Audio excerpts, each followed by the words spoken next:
Okay, Jane, on to new AFR polling out today.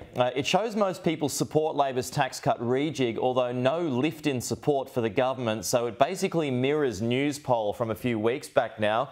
A trend is emerging. What's your read on that? Well, of course, when times are really tough, people will take and pocket whatever they possibly can. What this poll shows to me, more importantly, is that 30% of people say that they won't be better off after this tax cut goes through.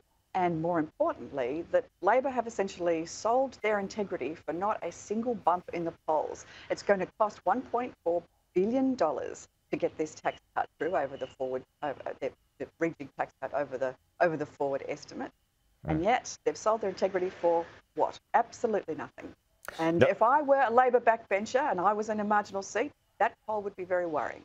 No, I'm sure they would have been hoping for a bigger bounce by now. Are you any closer to working out what you want to do with your tax reform?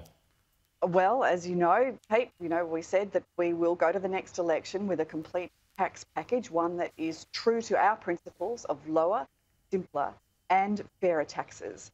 But unfortunately, stage 1, stage 2 and stage 3 of the personal income tax plan were very carefully calibrated and they were very carefully costed. What this government has done is essentially junk a reform that was so important, because without that reform, without addressing bracket creep, what essentially they've said is they're happy to rob your future prosperity. And millions of Australians, indeed 1 in 4 Australians, will be worse off because of the decision that this government has made.